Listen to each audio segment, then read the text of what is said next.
الحمد للہ رب العالمین والعاقبۃ للمتقین والصلاة والسلام علی رسولہ الکریم اما بعد اعوذ باللہ السمیع العلیم من الشیطان الرجیم بسم اللہ الرحمن الرحیم من عمل صالحا من ذکر او انثی وَهُوَ مُؤْمِنٌ فَلَنُحْيِيَنَّهُ حَيَاةً طَيِّبَةً قال اللہ تبارک و تعالی فی مقام آخر وَمَنْ أَعْرَضَ عَنْ ذِكْرِي فَإِنَّ لَهُ مَعِيشَةً ضَنْكًا صدق اللہ العظیم وصدق رسولہ النبی الکریم ان اللہ وملائکتہ یصلون علی النبی یا ایہا الذین آمنوا صلوا علیہ وسلموا تسلیما اللہم صلی علی سیدنا و مولانا محمد معدن الجود والکرم وآلہ وصحبہ وبارک وسلم۔ عزیز دوستو، انسانی زندگی اثرات لیتی ہے، اچھے اثر بھی ہوتے ہیں، برے اثر بھی ہوتے ہیں۔ انسان کو موسم کا اثر بھی ہوتا ہے، انسان پر اس کے خاندان کا اثر بھی ہوتا ہے، انسان پر صحبت کا اثر بھی ہوتا ہے۔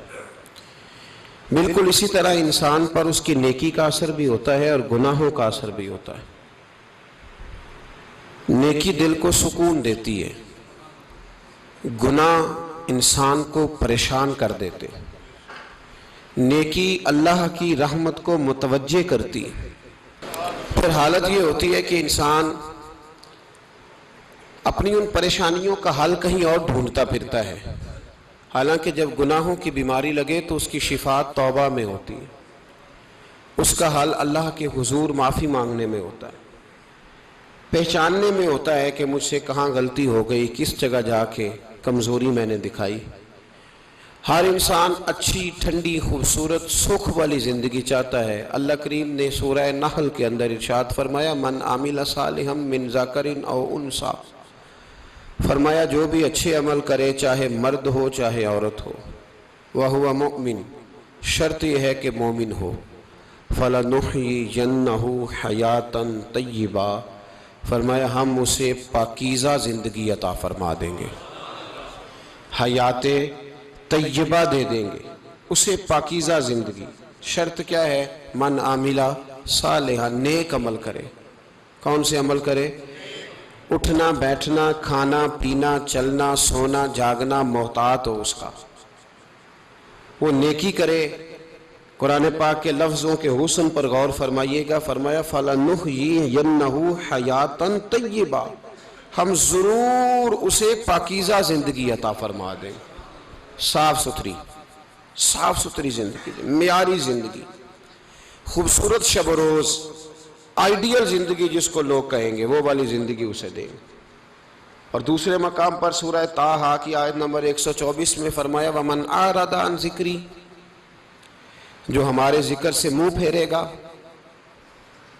جو ہمارا کھا کے چہرہ کسی اور طرف کرے گا، جو چلے گا ہماری زمین پر لیکن توجہ کسی اور طرف ہوگی، آسمان کی چھت ہماری بنائی ہوئی لیکن اس کے خیالات کہیں اور ہوں گے، فَإِنَّ لَهُ مَعِيشَةً ضَنْكًا، فرمایا ہم اسے تنگ زندگانی عطا کر دیں گے، اس کی زندگی تنگ ہو جائے گی، اس کی معیشت تنگ ہو جائے گی۔ گناہ زندگی کو تنگ کر دیتے ہیں، نیکی زندگی میں آسانی پیدا کرتی ہے۔ آپ کو اگر زندگی میں سکون چاہیے ہو تو آپ کسی غریب کی خدمت کر کے دیکھیں، اللہ کتنا سکون عطا کرتا ہے۔ آپ بڑے پاورفل بھی ہیں، بڑے طاقتور بھی ہیں اور بڑے باوقار بھی ہیں، لیکن کسی کو گالی دے کے آپ کا دل کبھی ٹھنڈا نہیں ہوگا، تکلیف ہوگی، اس کے اندر آزمائش ہوگی۔ ڈاکٹر ریسرچ کرتے ہیں، ڈاکٹر وہ کہتے ہیں گناہ کرنے سے آدمی جسمانی طور پر کمزور ہوتا ہے، لیکن وہی عمل اگر وہ بطور نیکی کرتا ہے تو اللہ اس میں اسے قوت عطا فرماتا ہے، اسی عمل میں اللہ اسے قوت عطا کر دیتا ہے۔ میں صرف اشارہ دے رہا ہوں، اس بات کی تفصیل میں نہیں جانا چاہتا۔ میرے عزیز یہ یاد رکھیں کہ نیکی آپ کو سکون دے گی، نیکی آپ کو ٹھنڈا کرے گی۔ اللہ تبارک و تعالیٰ نے قوموں پہ عذاب نازل کیا، اور قرآن مجید فرقان حمید نے ان قوموں کے تذکرے بیان فرمائے۔ بھائی کس لیے بیان کیے؟ کہ ہم عبرت حاصل کریں، ہم یہ غور کر لیں کہ یہ کام ہم نے نہیں کرنا، اس کام سے ہم نے بچنا ہے، ہم نے غور کرنا ہے کہ یہ چیز ہمارے اندر۔ لوگ کہتے ہیں نہیں جی نہیں، ہم پہ یہ عذاب نہیں آئے گا، بالکل نہیں آئے گا، اس میں شک نہیں۔ پر اللہ نے بیان کس لیے کیا تھا؟ بیان کیا قرآن مجید معاذ اللہ کسی ایسی چیز کا بیان کرتا ہے جس کی ضرورت نہ ہو؟ قرآن پاک نے ایک ایک حرف ایسا بیان کیا جس کی مسلمان کو ضرورت تھی۔ قوم نوح کا ذکر فرمایا قرآن پاک نے۔ حضرت نوح علیہ السلام کی قوم کو حضرت نوح علیہ السلام نے 1500 سال سمجھایا ہے۔ 15، کچھ لوگوں نے 950 سال لکھا ہے نا، اعلیٰ حضرت نے لکھا ہے 1500 سال عمر ہوئی حضرت نوح علیہ السلام کی۔ اللہ تعالیٰ بندے کو جلدی سزا نہیں دیتا، بلکہ قرآن مجید میں ایک جگہ رب کریم اس طرح بھی فرماتا ہے کہ جب بندے مجھے بھول جاتے ہیں تو میں ان کے لیے نعمتوں کے دروازے کھول دیتا ہوں۔ بندہ سمجھتا ہے کہ میں کچھ تو ہے نا کہ میرے اندر، کہ میں جدھر جاتا ہوں خیر ہی خیر ہو جاتی ہے، وہ سمجھتا ہے کہ میری عقل ہے، حالانکہ اللہ اسے ڈھیل دیتا ہے۔ اللہ اسے ڈھیل دیتا ہے۔ گناہوں کی سزا کے 3 طریقے ہیں۔ ایک ہے متنبع کرنا، تنبیہ کرتا ہے اللہ، بندہ متنبع ہو جاتا ہے، یہ اللہ کا بہت بڑا احسان ہوتا ہے۔ ایک ہوتا ہے مہلت دینا، اور ایک تیسرا ہوتا ہے اللہ خفیہ تدبیر کرتا ہے۔ تھوڑا سا سمجھیے گا، انسان پر کوئی آزمائش آئی، فوراً اس کی چھٹی اس نے کہا کہ وہ فلاں جگہ غلطی کی تھی تب ایسا ہوا ہے۔ ہوتا ہے نا کئی دفعہ، آواز آتی ہے نا اندر سے، چلیں بول دیں کچھ نہیں ہوتا آپ کو، اللہ جانتا ہے یہاں کوئی کچھ نہیں کہے گا آپ کو، اور ہماری تو ویڈیو بھی نہیں گھومتی، یعنی خبر بھی نہیں ہو کہ کس نے ہاں کر دی کس نے نہ کر دی۔ آپ بغیر ٹینشن کے بات چیت کریں، آج کچھ نہیں ہوتا ہے انشاءاللہ تعالی۔ آتی ہے اندر سے آواز؟ میں آپ سے اس لیے ان چیزوں کی تصدیق کراتا ہوں کہ باقیوں کو بھی آتی ہے کہ نہیں، اس لیے تصدیق۔ کبھی کوئی کسی جگہ انسان پریشان ہوتا ہے تو محسوس کرتا ہے کہ وہاں مجھ سے ہوتا ہے نا جی، جس کو یہ نصیب ہو جائے بڑا خوش نصیب آدمی ہے۔ حضرت مولا علی فرماتے ہیں اگر تجھے دنیا میں سزا مل گئی تو بچ گیا ہے، سمجھ پھر اللہ کرم کرے گا، آخرت میں سزا نہیں دے گا۔ اور یہ یاد رکھ لے، وما اصابکم من مصیبت فبما کسبت ایدیکم ویعفو عن کثیر۔ اللہ فرماتا ہے دنیا میں تجھے جو بھی تکلیف پہنچتی ہے وہ تیرے ہاتھوں کے کرتوتوں کی وجہ سے پہنچتی ہے۔ ویعفو عن کثیر، فرمایا کثیر گناہ تو میں ویسے ہی معاف کر دیتا ہوں۔ یہ جو تیری زندگی میں دکھ ہے نا، یہ بھی میری قلیل سزائیں ہیں۔ یہ کثیر پر سزا، یہ قلیل ہے، قلیل یہ جو تمہاری زندگی میں تکلیفیں۔ انسان کو سزا ملتی۔ حضرت فضیل بن عیاض رحمۃ اللہ تعالی علیہ گھوڑے پہ بیٹھے تھے، گھوڑا شرارت کرنے لگ گیا، اچھلنے لگ گیا، کودنے لگ گیا، تو حضرت فضیل بن عیاض نیچے اترے، ایک کونے میں جا کے نماز کی نیت باندھ لی، 2 رکعت نماز پڑھی، پھر دیر تک استغفار پڑھتے رہے، روتے رہے، دعا کرتے رہے، واپس آئے۔ خادم عرض کرنے لگے حضور سمجھ نہیں آئی، گھوڑے نے تھوڑی سی شرارت کی، وہ بدکا ہے، آپ نے اس کو چھوڑا ہے اور چھوڑ کر کے آپ نماز میں لگ گئے۔ تو حضرت فضیل بن عیاض فرمانے لگے جب بندہ اللہ کی نافرمانی کرتا ہے نا تو جو چیزیں اس کی فرما بردار ہوتی ہیں وہ اس کی نافرمانی کرنے لگ جاتی۔ تو مجھے محسوس ہوا تھا کہ میں نے کہیں اللہ کی نافرمانی کی ہے، اس لیے ایسا ہوا ہے کہ میرے گھوڑے نے میری، تو میں توبہ کرنے لگا ہوں، اور اب دیکھتا ہوں بیٹھ کے بھلا کیا ہوتا ہے۔ میں نے سچی توبہ، حالانکہ مجھے یاد نہیں کہ میں کہاں بولا، پر کھری اور سچی توبہ کی۔ دوبارہ گھوڑے پہ بیٹھے تو گھوڑا بالکل صحیح ہو کے ساتھ چلنے لگ گیا۔ میرے بھائی جب یہ تنبیہ ہے اللہ کی طرف سے، یہ متنبع کیا جاتا ہے کہ تو بعد آ جا۔ بہت ساری جگہوں پہ انسان کو وقتی طور پر اگر سزا مل جائے، نبی پاک علیہ السلام کی خدمت میں ایک صحابی آئے، بات مضبوط کر دوں، واقعہ سنایا ہے نا تو کچھ لوگ سمجھتے ہیں کہ یہ واقعہ ہے، تو میں ایک حدیث پاک امام بہقی کی لکھی ہوئی عرض کرتا ہوں۔ نبی پاک علیہ السلام کے ایک صحابی آئے اور ان کا سر پھٹا ہوا تھا، خون بہ رہا تھا۔ سرکار نے فرمایا کیا ہوا؟ عرض کی حضور ایک عورت جا رہی تھی، میری نظر پڑی، ابھی نظر پڑی ہے کہ میرے آگے ستون آ گیا تو میرے سر پہ لگ گیا۔ نبی پاک صلی اللہ علیہ وسلم نے فرمایا تیرے لیے خوشخبری ہے، اگر دنیا میں تیری غلطی کی تجھے سزا ملی ہے تو پھر رب تجھے قیامت میں سزا نہیں دے گا. پھر اللہ قیامت میں سزا، بعض گناہ ایسے ہیں جن کی یہاں بھی سزا ملے گی اور وہاں بھی ملے، لیکن میرے بھائی پہلی بات یہ ہے کہ اللہ تعالیٰ اس غلطی کی یہیں سزا دے لے اور دعا فرمائے اللہ تبارک و تعالیٰ یہاں بھی معافی عطا فرمائے وہاں بھی معافی عطا فرمائے، اللہ درگزر ہی فرمائے.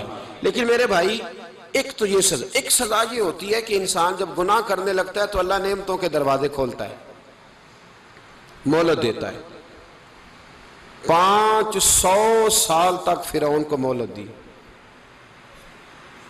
کتنے؟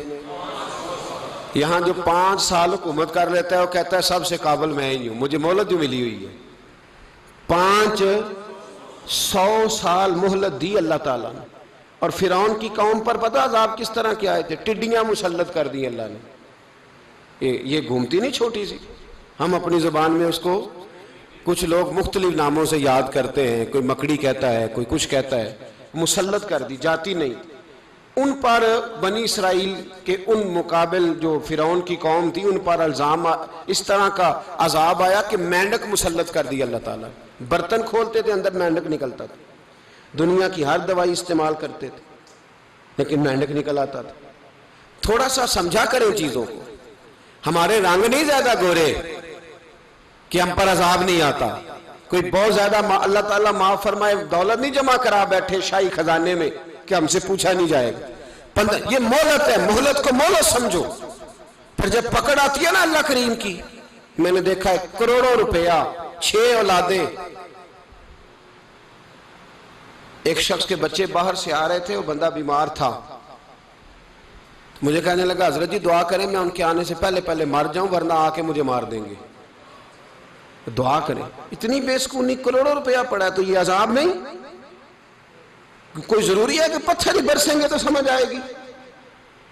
یہ جو سگا بیٹا بوڑھے باپ کے قریب سے گزر جاتا ہے سلام نہیں لیتا تو اس کو عذاب نہیں سمجھتے؟ یہ جو امت کی بیٹیاں، امت کی بچیاں، ہماری بچیاں ایک سال کے اندر 75 76 ہزار بچی ایک ڈویژن سے بھاگ کے شادی کر رہی ہے اور ایک صوبے سے، تو اس کو آپ اللہ کا عذاب نہیں سمجھتے؟ یہ معمولی بات ہے. نہیں ہمارے رنگ ہو رہے ہیں، ہم بڑے سمارٹ ہیں. 1500 سال مہلت دی نوح علیہ السلام کی قوم کو. کتنے سال؟ بول کے بتائیے، بول کے دوبارہ بولیے. 1500 سال. کوئی آدمی اپنی سمارٹنس پہ خوش نہ ہو جائے کہ 20 سال ہو گئے میں تو نافرمانی بھی کر رہا ہوں، روٹی بھی پک رہی ہے، میں تو حرام بھی کھا رہا ہوں پھر بھی سب ٹھیک ہے. 1500 سال مہلت دی. پھر حضرت نوح کہنے لگے اللہ میں نے تو بڑا سمجھایا نہیں باز آتے. تو رب کریم نے فرمایا کشتی بناؤ. اللہ کے پیغمبر کشتی بنانے لگے تو قوم مذاق اڑانے لگ گئی. اب کیا کرنے لگے ہو؟ اب کشتی بنانے لگے ہو، خیر تو ہے، قوم مذاق اڑا رہی ہے. حضرت نوح علیہ السلام کا آپ نے کشتی بنائی، پانی کہاں سے نکلا؟ نہ بارشیں ہوئی نہ سیلاب آئے. ایک تندور تھا اس کے اندر سے پانی نکلنا شروع ہو گیا. کبھی تندور سے بھی پانی نکلا ہے، پر جب نکالنے والا چاہتا ہے تو وہاں سے بھی ایک تندور سے پانی نکلا. اتنا نکلا کہ قوم ساری ڈوب گئی. قرآن مجید کے صفحات شہادت دیں گے کہ حضرت نوح کی قوم کا بچہ بہ گیا. بچے صرف وہ تھے جو حضرت نوح کے ساتھ ہو گئے، تباہ ہو گئی. اللہ بے نیاز ہے، بے نیاز. 1500 سال مہلت ملے اور تو پھر بھی کہے رب بڑا کریم ہے معاف کر دے گا. 1500 سال تجھے گنجائش دے اور تو کہے کوئی نہیں بات معافی ملنی چاہیے ابھی بھی. میرے بھائی حضرت صالح علیہ السلام کی قوم، حضرت صالح نے تبلیغ شروع کی تو کہنے لگے پہلے معجزہ دکھاؤ. جی آج تو نہیں لوگ معجزے مانگتے ہیں. آج بھی لوگ کرامتے اور معجزے، اللہ معاف کرے جو چیزیں معجزہ تو ہو نہیں نہ سکتا، لیکن آج بھی لوگ، آپ یقین کریں، کہتے ہیں یہ بڑی نمازیں پڑھتا ہے تو پھر بخشا کیوں نہیں گیا، پھر کیوں نہیں منو سلوا کیوں نہیں اترا اس پر، پھر میں بھی اسی طرح ہی ہوں، کیا اس کے اندر خوبی آ گئی؟ مولوی بھی ویسے ہی ہے، صوفی بھی ویسے ہی ہے. لوگ مانگ نہیں رہے، لوگ دلیلیں مانگ نہیں رہے. ابھی بھی لوگ بحث نہیں کرتے، کیا فرق آ گیا جی، ویسے ہی ہیں سارے۔ اللہ تعالیٰ سے ڈرنا چاہیے۔ ہمیں سامنے والے کی طرف دیکھ کر صحیح ہونے کا حکم نہیں ہے، ہمیں اپنی اصلاح کا حکم ہے، اپنی طرف دیکھ کے اپنے آپ کو ٹھیک کرنے کا۔ الزام لگا کے گزر جانا، اس کا کوئی مطلب سنو اور یاد رکھو۔ حضرت صالح علیہ السلام سے کہنے لگے پہلے معجزہ دکھائیں، تو حضرت صالح علیہ السلام نے فرمایا اونٹ کہاں سے پیدا ہوتے ہیں؟ کہا اونٹنی کے بطن سے۔ فرمایا آؤ میں تمہیں پہاڑ کے اندر سے اونٹنی پیدا کر کے دکھاتا ہوں۔ کہاں سے؟ پہاڑ کے اندر سے۔ حضرت نوح ساتھ لے کے گئے تو پہاڑ کے اندر سے اونٹنی نکلی، اور اونٹنی بھی گابن تھی، اس کے پیٹ میں بچہ، اور اونٹنی اتنا دودھ دیتی تھی کہ ساری بستی دودھ پی جاتی تھی، پھر بھی دودھ بچ جایا کرتا تھا۔ لیکن حضرت نوح علیہ السلام نے فرمایا اب تم نے دیکھ تو لیا یہ اسے، یہ جتنا دودھ دے گی روٹی بھی اتنی کھائے گی، ایک دن تم سارے پانی پیو گے، ایک دن یہ سارا پانی پیا کرے گی، ایک دن تم سارے باقی جانوروں کو گھاس کھلاؤ گے، ایک دن یہ اونٹنی، اور اونٹنی کا نام کیا؟ ناقۃ اللہ، اللہ کی اونٹنی۔ کس کی اونٹنی؟ نام کیا ہے؟ اللہ کی، یہ اللہ کی اونٹنی ہے۔ تو حضرت نوح علیہ السلام کی اونٹنی فرمایا اس کی بے ادبی نہ کرنا۔ باز نہیں آئے لوگ، باز نہیں آئے، کہنے لگا جی دودھ دینا تو ٹھیک ہے، پر یہ جو سارا پانی پی جاتی ہے نا یہ صحیح نہیں، یہ جو ساری گھاس کھا جاتی ہے یہ نہیں ٹھیک، دودھ دینا تو ٹھیک ہے پر یہ نہیں صحیح۔ آپ نے فرمایا اسے کچھ نہ کہنا، اللہ کی اونٹنی ہے۔ میں کہا کرتا ہوں ان لوگوں نے ناقۃ اللہ کی بے ادبی کی، حضرت نوح علیہ السلام کی اونٹنی کی ٹانگیں کاٹ دی، صالح علیہ السلام کی۔ اور دیکھو اللہ بڑا بے نیاز ہے، اگر پیدا کرنا جانتا ہے تو حفاظت کرنی نہیں جانتا، لیکن رب کریم نے فرمایا نہ کرنا۔ انہوں نے ان کے پیر کاٹ دیے، کانوں پہ چھریاں لگائیں۔ اونٹنی جب مر گئی، اونٹنی اللہ تبارک و تعالیٰ کی وہ اونٹنی جب مر گئی تو حضرت صالح علیہ السلام کی قوم پر رب کریم نے زلزلہ بھیجا۔ اذا زلزلت الارض زلزالہا، جب زلزلے آئیں گے اور جب ان کا زلزلہ آنا زلزلہ آتا ہے نا، کیا کرتی ہے قوم؟ لا الہ الا اللہ، لا الہ الا اللہ، کلمے جاری ہو جاتے ہیں۔ بلکہ ایک دفعہ ایسا بھی ہوا کہ مسجدوں میں اعلان ہونے لگے زلزلہ آ رہا ہے، جو فجر کے لیے نہیں اٹھے زلزلے کے لیے وہ بھی اٹھ گئے، جن کا دعویٰ ہے نا میری سویرے آنکھ نہیں کھلتی، ان کی لگی نہیں کتنے گھنٹے، بعد میں بھی نہیں لگی، ٹی وی پہ اعلان ہوتے رہے کوئی نہیں آ رہا سو جاؤ چپ کر کے، لیکن آنکھ لگی۔ موت سے تو ڈرتا ہے، اللہ سے ڈرتا ہی نہیں، موت کا خوف ہے رب کا نہیں۔ زلزلہ آیا، ساری قوم تباہ ہو گئی۔ بتاؤ اگر ناقۃ اللہ کی گستاخی ہو تو اللہ ناراض ہو جاتا ہے، اور اگر اولیاء اللہ کی ہو، اگر اولیاء اللہ کی ہو تو رب ناراض نہیں ہوتا؟ شرم نہیں آتی لوگوں کو داتا صاحب کی بے ادبی کرتے، شرم نہیں آتی لوگوں کو غوث اعظم کی گستاخی کرتے، حیا نہیں آتی جنہوں نے دین پھیلایا ان کی بے ادبی؟ میں درد سے کہتا ہوں، رو کے کہتا ہوں، اور اگر کلیجہ پھٹ سکے تو میں دکھاؤں زخم کتنے۔ ایک حج کے موقع پر ایک بابا جی، اس سال 4,80,000 روپے کا پرائیویٹ حج تھا، اور بابا جی کی کیفیت کمزور تھی، بیچارے بیمار تھے، اس کے باوجود وہ گئے۔ بوڑھے آدمی، جا کے بیٹھیے، بزرگ، اور کتنی مشکل ہے وہاں منا، مزدلفہ، عرفات، طواف زیارت، کتنا مشکل کام ہے طواف زیارت کرنا، طواف وداع کرنا۔ کس کٹھن سے حج کیا، بڑھاپے میں پیسے بھی لگائے، اور جب وہ روضہ رسول پہ گئے صلی اللہ، اور انہوں نے جا کے نبی پاک صلی اللہ علیہ وسلم کے روضے کی طرف منہ کر کے درود شریف پڑھا تو ایک ملا نے اٹھ کے کہہ دیا تو مشرک ہے۔ تو میری روح کانپی، میں نے کہا تجھے شرم نہیں آئی، حیا نہیں آئی؟ اس کی عمر دیکھ، کس بڑھاپے میں کہاں سے چلا، کہاں آیا۔ یہ مشرک ہوتا تو کسی مندر میں جاتا، یہ مشرک ہوتا تو کسی گرجے میں جاتا، یہ مشرک نہیں، یہ مومن ہے، اور یہ وہ والا مومن ہے جس کے سینے میں دل جب دھڑکتا ہے تو خالی دھڑکتا نہیں، ساتھ وہ محمد عربی پہ درود و سلام بھی پڑھتا ہے۔ شرم نہیں آتی لوگوں کو؟ اتنی بڑی گستاخی کرتے، جو روضہ رسول پہ آیا مشرک ہے۔ میں نے تو ایک مولوی کو صاف صاف کہا تھا، میں نے کہا اگر میں مشرک ہوں تو نکالو، مشرک کا داخلہ تو یہاں ویسے ہی منع ہے۔ شرم نہیں آتی؟ اپنی زبان کا ایک پاس کرو کچھ۔ اتنا ظلم، اتنی بڑی فرقہ واریت امت میں، اتنا امت کو تقسیم کرتے ہو، تمہیں شرم نہیں آتی؟ جہاں سے اتحاد کا پیغام دینا چاہیے وہاں سے تم لوگوں کو فرقے کا پیغام دیتے ہو، ایک مقصود فرقے کی تبلیغ کرتے ہو. خدا را تو میں کہہ رہا ہوں ناقت اللہ کی بے ادبی پہ عذاب آتا ہے تو اولیاء اللہ کی بے ادبی پہ نہیں آتا. داتا صاحب ساری زندگی تبلیغ کرتے رہے، ایک آدمی نے اٹھ کے کہہ دیا جناب وہ تو شرک کا اڈا ہے، تو رب کریم ناراض نہیں ہوتا ان باتوں سے؟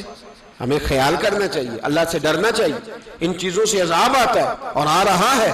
اللہ تعالی ہمیں محفوظ فرمائے.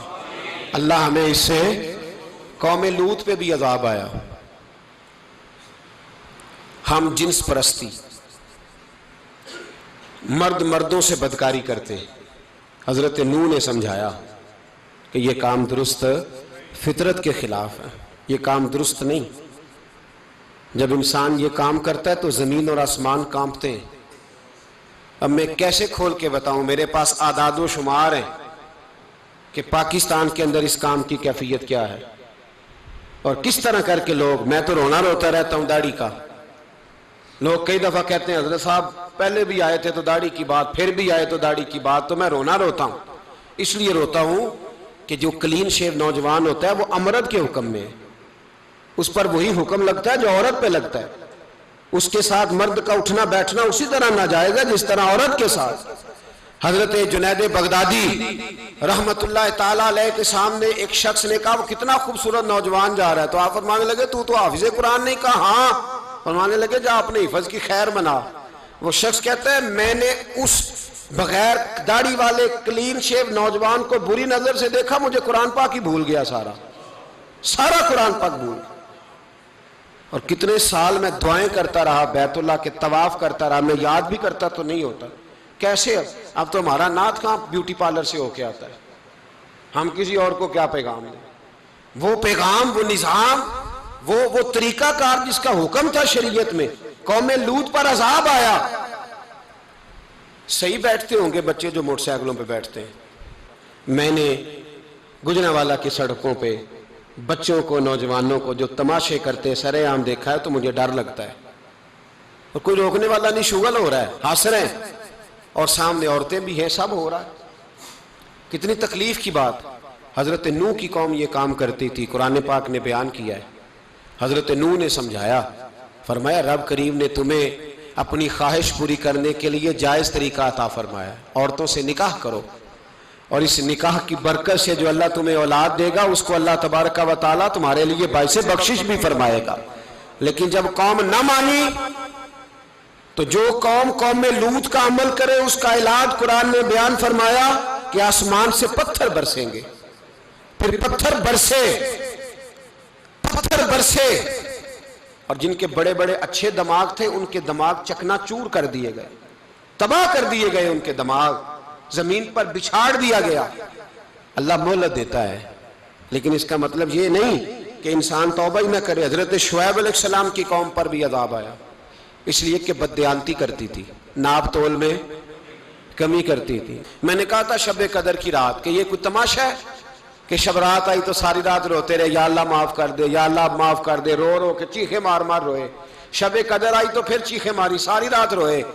تو جس بندے کا پروگرام ہی نہیں سویرے بدلنے کا، دکان پہ بیٹھ کے پھر وہی ناپ تول میں کمی، پھر وہ اللہ تعالیٰ معاف کرے. میں ایک مضمون پڑھ رہا تھا تو وہ فوڈ کے اسپیشل لوگ تمہیں لکھا تھا مہربانی کرو ملاوٹ ہی اچھی چیز کی کر لو، مرچ میں کیری تو نہ ملاؤ اینٹوں کی، وہ تو بیمار کرتی ہے، وہ تو خون کی آنتوں کو روک دیتی ہے. وہ کہنے لگا، اور وہ کہتا ہے میں تمہیں بتاتا ہوں کون کون سی چیز ملائی جا سکتی ہے، وہ ملا لو. خدا را اس قوم پہ رحم کرو، مہربانی. ایک دوست ہے ہمارے، میں وزیر آباد میں ان کے گھر بیٹھا تھا تو ایک میڈیکل، میرا کسی شخص پہ اعتراض کرنے کا میں مجموعی بات کرتا ہوں. میں ایسے ڈاکٹروں کو جانتا ہوں جو اللہ تعالیٰ فضل کرے سچ مچ کے نیک ہیں، اچھے لوگ. تو بچے کا میڈیکل سٹور ہے تو والد بیمار ہو گیا تو کہتا ہے ابا جی ڈاکٹر صاحب نے کہا آپ کو ڈریپ لگنی ہے. تو سگے باپ کو ڈریپ لگانے لگا تو باپ کیا کہتا ہے پتر تیری مہربانی مینو کوئی اصلی لائی، وہ نہ لائیں جڑی لوکاں نو لانا ہے. اب وہ پیار سے سنا رہا ہے بات. میں نے اسے کہا کہ یہ تو ڈوب مرنے کا مقام ہے نا، ڈوب مرنے کا مقام، کہ جس ملک کے اندر دوائی بھی صحیح نہ بکے، اصلی نہ ملے دوائی بھی، اور پھر وہ قوم کہے کہ ہم نے تو پورے روزے رکھے. ہم نے تو بڑا صدقہ اور خیرات کیا، دوائی بھی اصل نہ ملے۔ جناب شعیب علیہ السلام کی قوم ناپ تول میں کمی کرتی تھی، تو اللہ تبارک و تعالیٰ نے ان پر بتا عذاب کس طرح کا بھیجا، شدید گرمی ہوئی۔ اللہ ہمیں محفوظ فرمائے، سارے آمین کہہ دیا۔ دیکھیں کتنا اچھا موسم کر دیا رب کریم، اللہ ہمیں محفوظ فرمائے، اللہ رحمت فرمائے۔ شدید گرمی کی لہر آئی، باہر اتنی گرمی ہوئی کہ لوگ اپنے گھروں میں گھس گئے۔ جس طرح سورج کی شعائیں گھروں کے اندر داخل ہو جاتی، اس طرح گرمی کی لہر اندر داخل ہوئی۔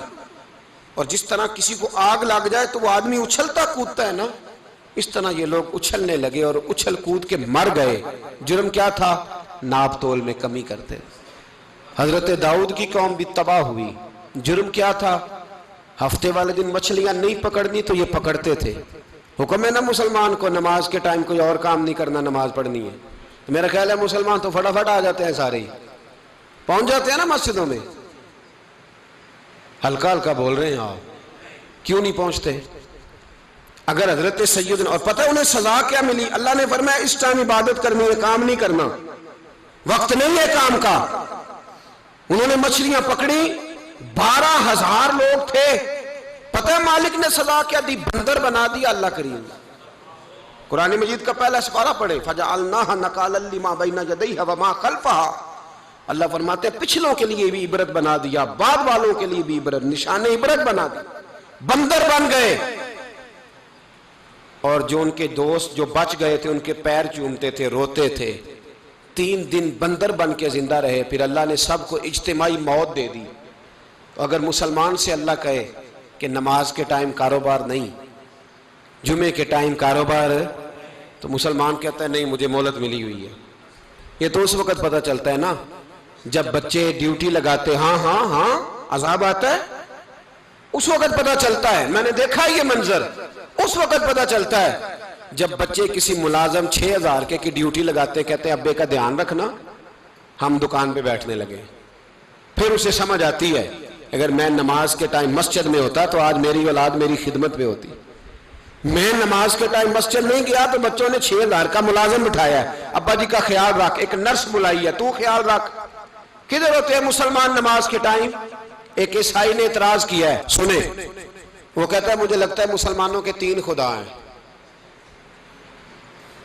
مسلمان اڑ گیا، کہنے لگا نہیں ہمارا تو ایک ہے، کہا نہیں 3 ہے، معاذ اللہ استغفر اللہ، ہمارا ایک ہے۔ کہنے لگا نہیں میں ثابت کرتا ہوں، ایک تمہارا خدا 5 نمازوں کا ہے، ایک رمضان کا ہے، ایک عید کا ہے۔ لگتا ہے معاذ اللہ عید والا زیادہ تگڑا ہے، تم زیادہ آتے ہو۔ رمضان والا لگتا ہے اس سے کچھ کمزور ہے، تم تھوڑے آتے ہو۔ اور 5 نمازوں والا شاید سب سے کمزور ہے۔ بات عقل کی ہے کہ نہیں؟ اس نے اعتراض ٹھیک کیا تو مسلمان کو چاہیے نا خیال کرے۔ ایک یہودی نے لکھا تھا، اس نے کہا تھا جس دن مسلمانوں کی تعداد فجر کی نماز میں اتنی ہو گئی جس دن جتنی جمعے میں ہوتی ہے، اس دن نہ کوئی یہودی سازش کرے گا نہ کوئی عیسائی تلوار نکالے گا۔ شرط یہ ہے کہ یہ اسی طرح فجر پڑھنے آئیں جس طرح جمعہ پڑھنے آتے ہیں، تو پھر کوئی شخص بھی ان کو کسی جگہ شکست دے سکتا تو ہمارے گناہ ہمیں پریشان کرتے ہیں۔ یہ جتنی آزمائشیں ہیں ان کے پس منظر میں گناہ ہیں۔ ہماری زندگی کے اندر جتنی تکلیفیں، ہماری پریشانیوں کا سبب ہم خود ہیں۔ بہت ساری جگہوں پہ ہم غلطی کرتے ہیں، اس کی ہمیں سزا ملتی، غلطی کی سزا۔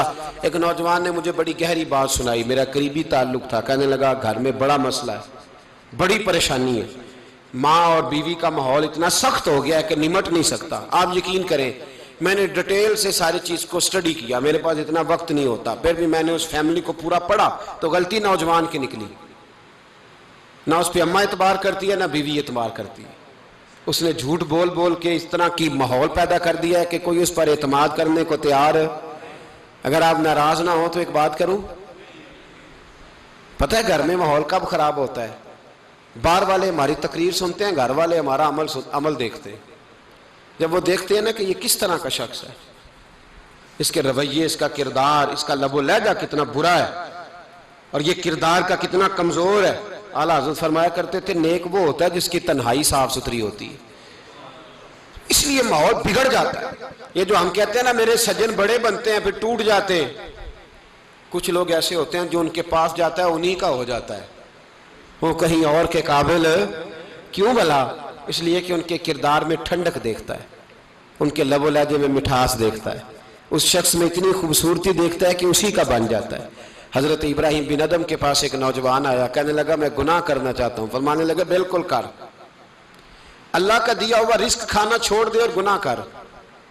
کہنے لگا یہ نہیں ہو سکتا۔ فرمانے لگے چل پھر اس طرح کر، رب کی زمین پہ نہ رہ، کسی اور کی زمین پہ چلا جا۔ کہنے لگا یہ بھی نہیں ہو سکتا۔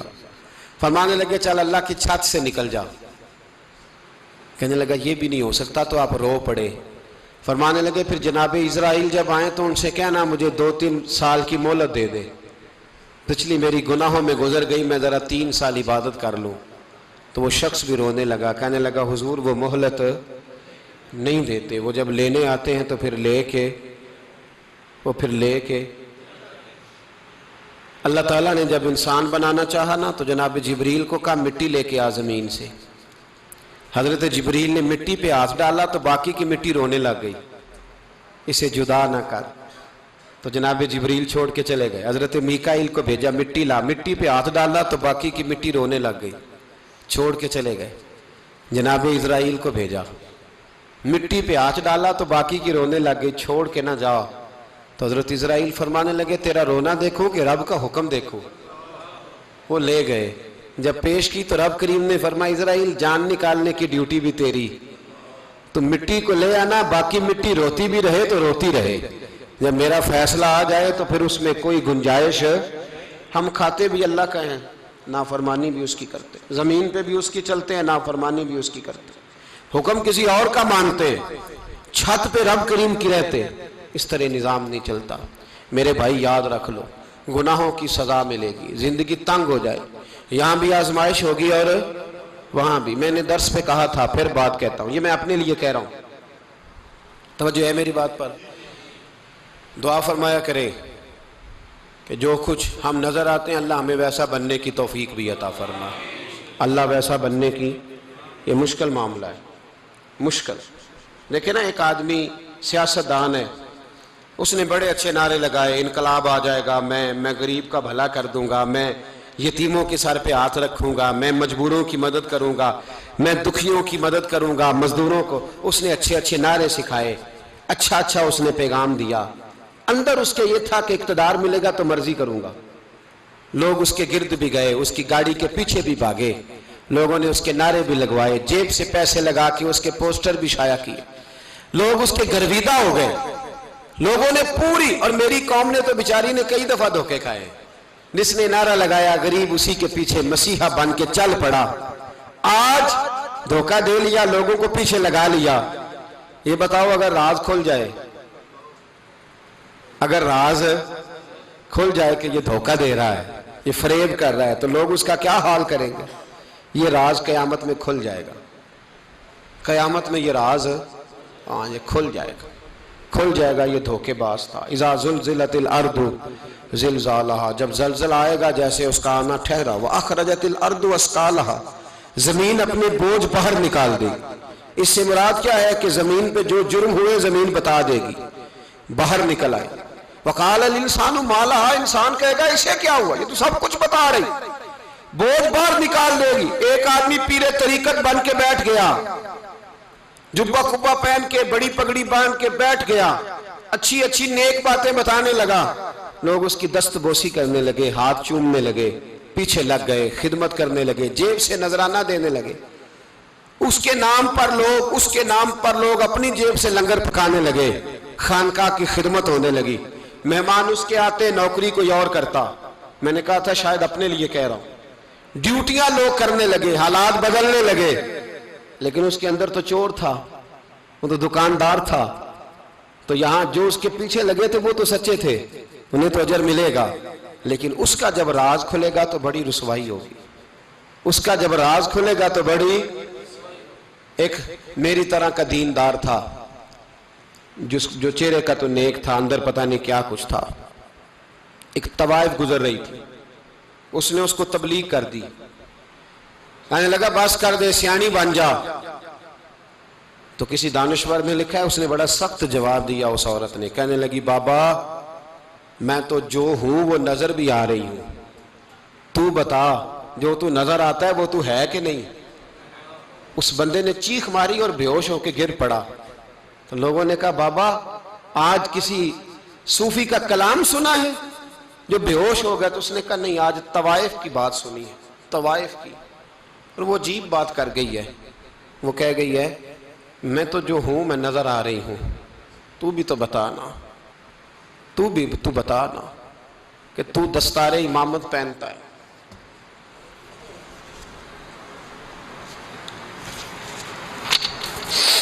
تو بتا تو جو کہلاتا ہے تو وہ ہے کہ نہیں؟ یہ وقال الانسان ما لہا، یہ راز قیامت میں کھلے گا۔ ہم جو کچھ بتا رہے ہیں نا اپنی زبانوں سے، ہمیں اپنے گناہوں کا احساس ہونا چاہیے۔ ایسا نہ ہو کہ جب سزا ملے تو پھر اس طرح کی ملے کہ دوبارہ کسی کو کوئی منہ دکھانے کے قابل نہ رہے۔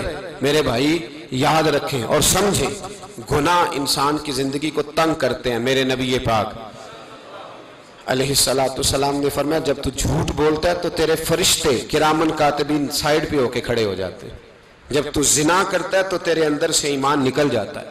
اور نبی پاک علیہ السلام نے فرمایا جب میری قوم میں ناانصافی عام ہو جائے گی تو قتل بھی عام ہو جائے گا۔ اور سن لو لکھ لینا یہ حدیث دل کی تختی پر، نبی پاک علیہ السلام نے فرمایا جب میری قوم میں بے حیائی اور بدکاری عام ہو جائے گی تو دو سزائیں اللہ دے گا۔ ایک تو جوان موتیں آئیں گی، جوان بچے کچھ بھی نہیں دیکھا چلے گئے، اور دوسری سزا اللہ یہ دے گا کہ ایسی بیماریاں آئیں گی جن کا علاج نہیں ملے گا، ایسے امراض پھوٹ پڑیں گے۔ اگرچہ میں آپ کو ایسی تقریر بھی سنا سکتا تھا جس پہ آپ بہت زیادہ محظوظ ہوتے، پر میں نے اس جمعے میں ایسا موضوع چنا ہے جس کا ہمیں خاص ضرورت ہے۔ بھائی دیکھے تو صحیح کہ ایسا تو نہیں کہ ہم ان عیبوں میں مبتلا ہیں۔ میرے نبی کریم علیہ السلام نے فرمایا جب تم نیکی کا حکم دینا اور برائی سے منع کرنا چھوڑ دو گے پھر اللہ تم پر ظالم حکمران مسلط کرے گا۔ اور اگلے لفظ اس سے بھی زیادہ سخت ہیں، محبوب فرمانے لگے پھر تمہاری نیک لوگ دعائیں بھی کریں گے تو اللہ وقتی طور پر ان کی دعاؤں کو بھی قبول نہیں فرمائے گا، اس لیے کہ تم لوگوں نے نیکی کا حکم دینا اور بھلائی سے روکنا چھوڑ دیا۔ عزیزو یاد رکھو جب گناہ عام ہوتے تو پھر حالات بدلتے اور لوگوں کو سزا ملتی ہے ان کے گناہوں کی، بلکہ یہاں تک لکھا ہے کہ نیت خراب ہو تو سزا شروع ہو جاتی۔ کیا خراب ہو؟ بولیے گا۔ نیت بھی خراب ہو تو سزا۔ حضرت رومی کہتے ہیں کہ ایک بادشاہ کو پتہ چل گیا کہ ایک آدمی نے بڑا اچھا باغ لگایا ہے، خوبصورت باغ ہے، مالٹے کا کنوں کا باغ بڑا پیارا۔ بادشاہ نے کہا ذرا جا کے دیکھتا ہوں۔ بادشاہ سلامت باغ دیکھنے آئے تو اب وہ مزدور آدمی تھا، عام آدمی تھا جس نے باغ لگایا، کسان تھا، اس کو کہا کہ چند کنوں توڑ کے لایا تو بڑے پیارے لگے، ایک دو اور لایا، کھائے، بڑے میٹھے، بڑے پیارے، بڑے توانا، بڑا مزہ آیا۔ تو بادشاہ کے دل میں خیال آیا کہ اس پہ قبضہ نہ کر لوں باغ پہ۔ ہمارے ہاں نا کرائے پہ دکان دیتا نا مالک، تو جب کسی غریب کی چل جاتی ہے کہتا ہے تو خالی کر، میں نے خود ڈال لی ہے، چل گئی نا اس کی۔ حالانکہ رزق اپنے اپنے نصیب کا ہے، رزق اپنے اپنے نصیب کا ہے، جس کو اللہ تعالیٰ چاہتا ہے عطا کرتا ہے۔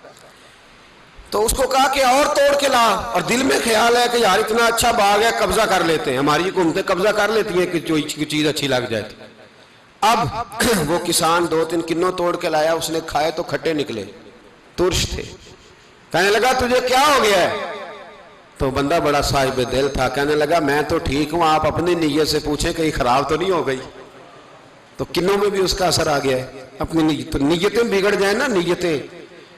اب ایک بات کہنے لگا ہوں، غور سے سننا، جب تک دو بھائی اکٹھے کاروبار کرتے ہیں نیت ہوتی ہے کہ ہمارا گھر چلے گا، تب تک اللہ برکت دیتا ہے۔ اور جب اپنی اپنی جیبیں سمیٹنے لگ جاتے ہیں نا کہ یہ میرا 5000 ہے آج میں گیا تھا اگرائی کرنے، یہ میرا 10,000 ہے آج میں نے محنت زیادہ کی، جب وہ ٹٹولنے لگتے ہیں پھر اس دکان سے بھی برکت اٹھ جاتی ہے، پھر وہاں سے بھی برکت چلی جاتی ہے۔ فَإِنَّ لَهُ مَعِيشَةً ضَنْكَ، فرمایا جب تو میں منہ پھیر لیتا ہے پھر تیری زندگی اللہ تنگ کر دیتا، پھر وہاں سے بھی برکت، خوبصورتی، اثر اٹھ جاتا ہے۔ ایک سنار نے گلی میں ایک یتیم چھوٹے سے بچے کو گھومتے دیکھا تو سنار بے اولاد تھا، بچے کو اٹھا کے گھر لے آیا، 18 سال اس بچے کی پرورش کی، اس کو پالا پوسا، جوان کیا۔ سنار کے پاس وہ دکان پہ چلا جاتا، وہ کئی دفعہ دکان پہ رہتا، کئی دفعہ گھر میں رہتا۔ ایک دفعہ وہ دکان پہ تھا، بچہ گھر تھا، 18 سال کا جوان، اس کی بیوی اکیلی تھی۔ وہ جس نے ماں بن کے پالا تھا اس نے اسی پہ حملہ کر دیا، اس کا بازو بری نیت سے تھاما، بیوی چیخی۔ تھوڑی دیر گزری تو وہ نوجوان پیروں میں بیٹھ گیا، کہنے لگا اماں پتہ نہیں مجھے کیا ہوا۔ شام کو سنار آیا، بیوی چیخنے لگی، چلانے لگی، کہنے لگی آج عجیب بات ہوئی، جس کو میں نے جگر کا خون دے دے کے پالا اسی نے گندی نظر ڈالی۔ سنار محو حیرت ہے، بیوی کا خیال تھا کہ لاٹھ اٹھائے گا، ڈنڈا اٹھائے گا، نوجوان کو مارے گا، لیکن وہ رونے لگ گیا۔ اس نے کہا آج اس نے میرا بازو تھاما ہے، جانے کیا کیا ہے؟ پریشان ہونے لگ گیا، سجدے میں گر گیا، کہا تو بتاتا کیوں نہیں؟ تو وہ سنار کہنے لگا اس کی غلطی نہیں، 18 سال کے بعد آج مجھ پر بھی شیطان سوار ہوا تھا۔ ایک عورت آئی تھی، وہ اپنے بازوؤں میں چوڑیاں پہننا چاہتی تھی تو میں نے بھی گندی نظر سے ہاتھ ڈالا تھا، رب کریم نے مجھے فوراً اس کی سزا دی۔ جن کے گھروں میں بیٹیاں ہوتی ہیں ان کی نظریں گندی نہیں ہوتی، جو بیٹیوں کے باپ ہوتے ہیں، جو بہنوں کے بھائی ہوتے ہیں، ان کی نظریں گندی۔ اور اگر تو ٹیلی فون کرتا ہے، تو کسی عورت کے ساتھ تعلق رکھتا ہے تو یہ بات لکھ لے، امام فخر الدین رازی 1، علامہ اسماعیل حقی 2، ملا جلال الدین رومی 3، امام خازن 4، امام جلال الدین سیوطی 5 حدیث کے استاد اور محدث لکھتے ہیں کہ اگر تو کسی پر گندی نظر ڈالے گا تو تیرا گھر بچ سکتا، یاد رکھ نہیں بچے گا، اس لیے کہ تیری نظر کسی کی بیٹی کو بیٹی سمجھ تاکہ تیری بچی کا پردہ قائم رہے، کسی کی بہن کو۔ یہ کیا بات ہوئی کہ تو جتنا مرضی گند معاشرے میں پھیلاتا رہے تیرا گھر بچا رہے؟ یہ کیسے ہو سکتا ہے؟ فَإِنَّ لَهُ مَعِيشَةً ضَنْكَ، اللہ فرماتے ہیں زندگی تنگ ہو جائے گی تیرے لیے مشکل، تو ڈھونڈتا پھرے گا کہ میں مرنے کو جگہ تلاش کروں۔ سچی توبہ کرے، کھری توبہ کرے۔ یہ گناہ انسان کو مجبور کر دیتے ہیں۔ حضرت عبداللہ بن مبارک رحمت اللہ تعالیٰ علیہ، ان کے سینکڑوں شاگرد تھے، ایک شاگرد کے انتقال کا وقت آیا تو گھر گئے ملنے۔ آپ کہتے ہیں میں نے زور لگا لیا پر اس کی زبان پر کلمہ جاری نہیں ہوا۔ میں اسے کہتا کلمہ پڑھ پر اس کی زبان پر جاری۔ اللہ اکبر، بہت بڑی نعمت ہے، دعا فرمائیں اللہ ایمان کی موت عطا فرمائے، ایمان کی موت دے اللہ کریم، ایمان کی موت دے۔ ایسے بھی لوگ دیکھے ہیں، مسجد نبوی ہے، رسول اللہ کا شہر ہے، سر سجدے میں ہے، روح پرواز کر گئی، روح پرواز۔ کتنا نصیبوں والا ہے، کتنا نصیبوں والا ہے کہ مسجد نبوی میں سر سجدے میں رکھا ہے اور اللہ تبارک و تعالیٰ نے محبوب کے قدموں میں موت عطا فرمائی۔ تو حضرت عبداللہ بن مبارک کہتے ہیں میں نے اس کو کہا کلمہ پڑھ تو اس کی زبان پہ جاری نہیں ہوتا۔ میں بار بار کہتا تو وہ منت کرتا، کہتا حضور میں کوشش کرتا ہوں جاری نہیں ہوتا۔ فرماتے میں پریشان ہو کے اٹھا، ابھی میں دروازے پہ پہنچا تھا اس نے چیخ ماری اور روح پرواز کر گئی۔ بچے رونے لگے، بیوی رونے لگی، تو میں نے اس کی بیوی سے کہا کہ یہ جرم کیا کرتا تھا، اتنا بڑا پاپی پہ کلمہ جاری نہیں ہوا۔ اس کی زوجہ کہنے لگی حضرت جی 2 گناہ تھے اس کے، ایک تو یہ شراب کا عادی تھا، روکتی تھی باز نہیں آتا تھا، اور دوسری بات یہ کہ یہ اپنی اماں کا نافرمان تھا، وہ 2 گلیاں چھوڑ کے رہتی ہے، یہ کبھی ملنے نہیں گیا تھا۔ اس بوڑھی کا کلیجہ اس کی طرف سے بڑی تکلیف میں تھا۔ تو حضرت عبداللہ بن مبارک کہنے لگے جا تو بھی دعا کر اور اس کی ماں کو بھی کہہ دعا کرے کہ یہاں تو یہ کلمہ نہیں اسے نصیب ہوا، اللہ کرے اللہ آخرت کی منزلیں اس کی بہتر فرما دے۔ میرے بھائی ایسے گناہ، حضرت مالک بن دینار نے توبہ کی، توبہ کی انہوں نے۔ کس طرح؟ فرماتے میں نشے کا عادی تھا، کسی نے مجھے کہا کہ بطور دوائی شراب پی لو تو میں نے پی لی، نشے کا عادی تھا، شراب پیتا تھا۔ اللہ تعالیٰ نے بڑی منتوں اور کوششوں کے بعد، منتوں کے بعد ایک بیٹی عطا فرمائی، وہ بھی 2.5-3 سال کی ہوئی تو پردہ کر گئی۔ کہتے میں اس کی قبر پہ بیٹھ کے گھنٹوں روتا، شراب کا عادی تھا۔ ایک دن سویا تو خواب دیکھتا ہوں کہ میرے پیچھے ایک بڑا سانپ لگ گیا ہے، اور سانپ جب منہ کھولتا ہے تو انگارہ نکلتا ہے۔ میں پھر دعا کرتا ہوں اللہ ہمیں معاف فرمائے، اللہ ہم سے درگزر۔ میں کچھ قبرستانوں میں جاتا ہوں تو میں سانپ بچھو پھرتے ہوئے دیکھتا ہوں، اور ڈر آتا ہے کہ ہم یہاں آنے والے ہیں۔ یہ لوگ کہہ رہے ہیں کہ تمہاری تیاری ہے، کسی وقت بھی اعلان ہو جائے گا کہ چلو بھائی چلو، فلاں صاحب کا جنازہ ہے، اٹھو۔ لوگ کہتے ہیں جلدی کرو، اور ایک کونے میں ایک شخص یہ بھی کہتا ہے کہ دیگ بھی رکھ لو، مہمان بڑے جمع ہو گئے۔ اور ایک کونے میں لوگ یہ بھی کہتے ہیں کہ برف ٹھنڈی لے آؤ، لوگوں نے پانی بھی پینا ہے۔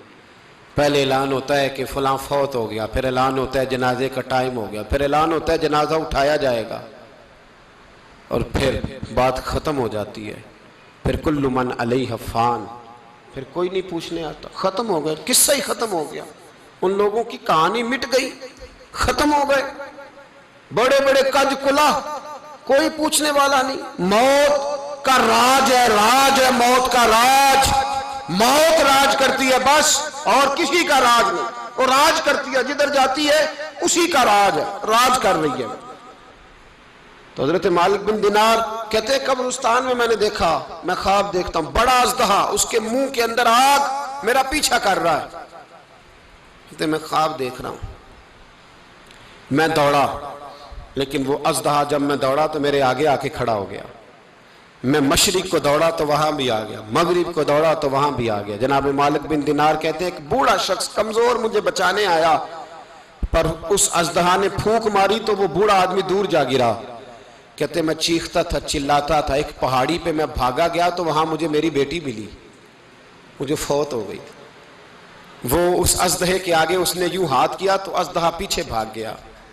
میں نے بیٹی کو گود میں اٹھایا، میں نے کہا بیٹی یہ کون تھا؟ کہنے لگی ابا یہ تیرا برا عمل تھا، یہ تیرا برا عمل تھا، یہ تجھے کھا جاتا اگر میں نہ ہوتی۔ تو کہا یہ بوڑھا جو مجھے بچانے آیا یہ کون تھا؟ کہا یہ تیرا اچھا عمل تھا، پر کمزور بڑا تھا، تھوڑا تھا، یہ تیرے برے عمل کا مقابلہ کرنے کی ہمت نہیں رکھتا تھا۔ حضرت مالک بن دینار کہتے ہیں میری بیٹی نے خواب میں میری داڑھی پکڑ لی اور کہنے لگی ابا میں چاہتی ہوں تو صحیح ہو جا، ایسا نہ ہو کہ پھر تیرے پیچھے یہ اژدہا لگ جائے۔ حضرت مالک بن دینار کہتے ہیں جب میں سو کے اٹھا تو میری داڑھی آنسوؤں سے بھری ہوئی تھی، پھر اس کے بعد میں نے توبہ کی، اس طرح کی توبہ کی کہ پھر میں نے کوشش کی کہ دوبارہ میں اپنے رب کی نافرمانی نہ کروں۔ حضرت عبداللہ ابن عباس فرماتے تھے جو دنیا میں ہنس ہنس کے گناہ کرتے ہیں نا، ہنس ہنس کے، جھوٹ ہنس ہنس کے بولتے ہیں، ہنس ہنس کے لوگوں کی غیبت کرتے ہیں، فرمایا یہ جو تمہیں ہنس ہنس کے گناہ کرتے نظر آتے ہیں ان کا رونا قیامت میں دیکھا نہیں جائے گا، ان کے آنسو قیامت میں دیکھے نہیں جائے۔ جو ہنس ہنس کے گناہ کرتے یہ روئیں گے، فَلْيَضْحَكُوا قَلِيلًا وَلْيَبْكُوا كَثِيرًا، رب فرماتا ہے زیادہ رویا کرو کم ہنسا کرو۔ نبی پاک علیہ السلام روتے تو صحابہ کہتے حضور آپ اتنا کیوں روتے ہیں؟ تو محبوب فرماتے جو میں جانتا ہوں وہ تم نہیں جانتے۔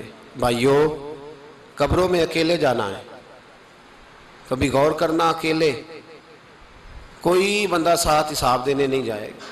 اماں بڑا پیار کرتی ہے لیکن قبر میں کبھی کوئی ماں بھی ساتھ دفن نہیں ہوتی، اپنا اپنا حساب دینا، مشکل وقت ہے، حساب کر لینا چاہیے، تیاری کر کے رکھنی چاہیے۔ گناہ اگر یہاں ہماری زندگی کو تنگ کریں گے تو وہاں بھی ہمارے لیے مشکلات پیدا کریں۔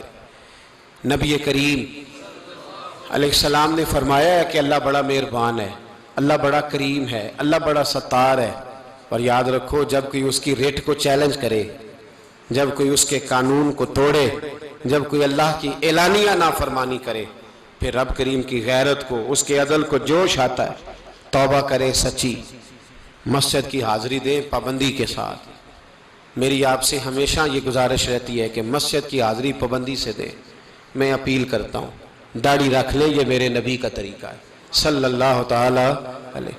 واپس آ جائیں، ہماری بقا نہ ہمارے دین میں ہے، کوئی نہیں ہمیں رکھے گا، کوئی نہیں رکھے گا، کوئی نہیں۔ میرا ایک دوست رات بتا رہا تھا کہ سعودی عرب میں ایک شخص نے 30 سال محنت کی، تو جب وہ مرا ہے وہیں اس کے گھر میں فون کیا تو اس کے گھر والوں نے کہا جناب آپ کو مشکل ہوگی ڈیڈ باڈی بھیجنے میں، وہیں دفن کر دیں۔ ہاں اگر اس کا کوئی پیسہ ہے تو وہ ذرا اکاؤنٹ میں بھیج دیں، بچیوں کو ضرورت ہے۔ او بھائی تو اکیلا جائے گا، تیرے لیے مشکل ہو جائے۔ اپنے بھی ساتھ یقین کریں، بچے دعائیں کرانے آتے ہیں، کہتے ہیں حضرت جی دعا کریں اللہ اماں کی سختی معاف کر دے۔ اس کا مطلب کیا ہے کہ اماں اب جائے، اب ہمارا نمبر آئے۔ بچے تو انتظار کر رہے ہیں کہ ابا جائے اور گدی پہ ہمارا نمبر آئے، تیاری ہے۔ اکیلے جانا ہے، اکیلے، سخت سا مرحلہ ہے، اکیلے سارا کچھ فیس کرنا۔ آج توبہ کریں، وہاں کے کیڑے یہاں رہ کے ماریں، اپنے ساتھ ظلم نہ کریں۔ ہم اس قابل نہیں کہ وہاں جا کے مقابلہ کر سکیں۔ بچیں، اپنے آپ کو محفوظ کریں، بچائیں، حساب اپنا اپنا دینا ہے۔ کسی باپ نے اگر اپنے بچوں کو حرام کھلایا تو بچے تو نہیں کہہ رہے تھے نا کہ حرام لے کے آ، تو باپ نے حساب دینا، والد نے۔ لہٰذا مہربانی فرمائیں، اپنے اوپر رحم کھائیں، اپنے آپ کو سنواریں۔ آج جمعۃ الوداع ہے، توبہ کریں، اللہ کے نیک بندوں کی صحبت میں بیٹھا کریں، اچھی باتیں سنا کریں تاکہ دل نرم رہے۔ ان جگہوں سے بچیں جو گناہ کی طرف لے کے جاتی، ظلم سے، زیادتی سے، جبر سے بچیں۔ اپنے آپ کو اپنے رب کریم کی بارگاہ میں جھکا دیں۔ ہمارا کہیں اور گزارا نہیں، کوئی نہیں ہمیں پوچھے گا۔ اقبال رو پڑے آخری عمر میں، رو پڑے اور اللہ کی بارگاہ میں عرض کرنے لگے نہ جہاں میں کہیں بھی امان ملی، جو امان ملی تو کہاں ملی، میرے جرم خانہ خراب، تیرے عفو بندہ نواز میں، پناہ صرف اللہ رسول کی بارگاہ میں، باقی کوئی پناہ دینے کو تیار نہیں ہے۔ دعا کرتا ہوں اللہ کی بارگاہ میں اللہ ہمیں سچی توبہ کی توفیق عطا فرمائے۔ آخر دعوانا ان الحمدللہ۔